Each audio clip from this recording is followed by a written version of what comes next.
প্রিয় শিক্ষার্থীরা, তোমাদের কি অ্যাস্ট্রো নিয়ে সমস্যা? তাহলে আজকেই এই সমস্যার সমাধান হতে যাচ্ছে। তবে তার আগে গুরুত্বপূর্ণ কয়েকটি কথা বলি, কারণ আমি চাই না এই ভিডিওর মাধ্যমে আমি বিউ ব্যবসা করি। আমি জাস্ট তোমাদেরকে অথেন্টিক কিছু ইনফরমেশন দিব। এই স্টোরিটা কাদের জন্য? যারা মূলত দুর্বল, স্টোরি কোনোদিন পড়ে নাই বা কিছু পারে না, মূলত হচ্ছে তাদের জন্য। যদি কিছু পড়ে না থাকো, এই ফরম্যাটটি ব্যবহার করে তুমি অন্ততপক্ষে 6 থেকে 8 নাম্বার পেতে পারো, তাহলে সেটা মন্দের ভালো, তাই না? যারা আগে থেকে স্টোরি শিখেছো, দ্যাট ইজ ভেরি গুড। আর তোমরা যদি এই ফরম্যাটটা ইউজ করো, ভালো নাম্বার পেতে চাও, তাহলে তোমাদের কয়েকটি কাজ করতে হবে। প্রথমে তোমরা এই ফরম্যাটটি লেখার আগে স্টোরিটা কিসের সেটা বুঝে তোমরা একটা টাইটেল লিখবে। যেমন আমি তোমাদেরকে যদি একটি প্রশ্ন দেখাই, এখানে দেখো একটি প্রশ্ন, যেটা হচ্ছে once there lived a poor woodcutter. এটা কিসের?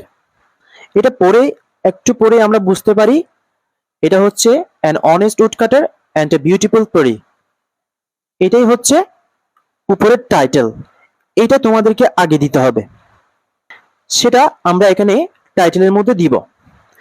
এরপরে প্রশ্ন থেকে দেখে দেখে যা ছিল তা আমরা লিখে নিব খাতার মধ্যে, সেটা প্রশ্নের মধ্যে দেওয়া থাকবে। তাহলে প্রথমে প্রশ্নে যা দেওয়া থাকবে তা আমরা দেখে দেখে লিখে নিব। এরপর আমরা লেখা শুরু করব, the following story is very pleasant, মানে গল্পটি খুবই আনন্দদায়ক।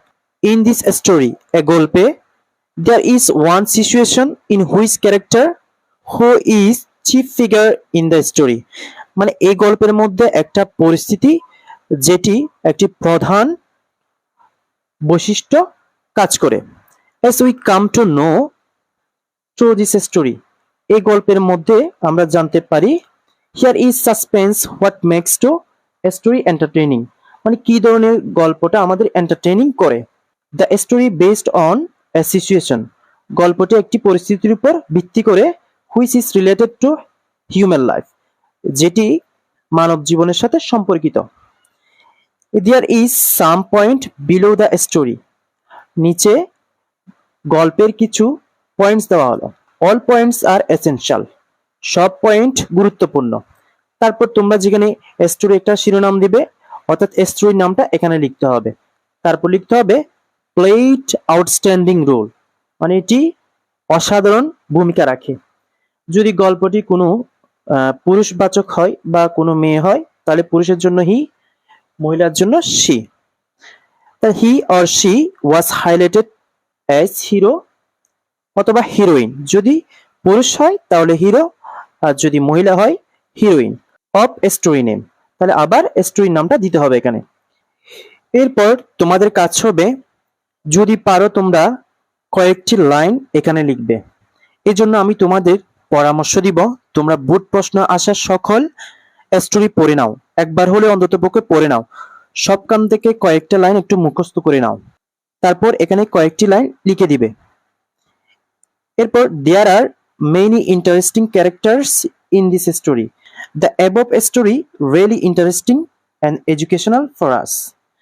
উপরের গল্পটি সত্যি আমার আনন্দদায়ক এবং শিক্ষণীয় আমাদের জন্য। It concluded that above story is apt. উপসংহারে বলা যায় যে উপরের গল্পটি উপযুক্ত। প্রিয় শিক্ষার্থীরা, আমি তোমাদের বারবার বলছি, যারা দুর্বল তারা কিন্তু এই ফরম্যাটটা ইউজ করবে না। লেখা থেকে যদি একটু অল্প লিখো বা এই ফরম্যাটটা ব্যবহার করে লিখো, তাহলে তোমরা মার্কস পাবে। যদি কিছু নাই লিখো, খাতা খালি রাখো, স্টোরি না লিখো, কিভাবে তোমরা নাম্বার পাবে?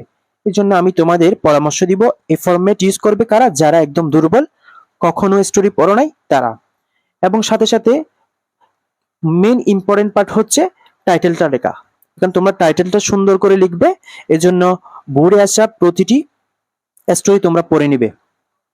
এরপর পারলে এখানে কয়েকটি লাইন লিখবে, দেখবে তোমরা নাম্বার পাবে। আশা করছি এই ভিডিওটি তোমাদের অনেক অনেক উপকারে আসবে, এবং যদি এই ভিডিওটি ভালো লাগে তাহলে ভিডিওতে একটি লাইক দিবে এবং বন্ধুদের মাঝে শেয়ার করে দিবে। এরকম আরো ভিডিও পেতে চাইলে চ্যানেলটি সাবস্ক্রাইব করে দাও।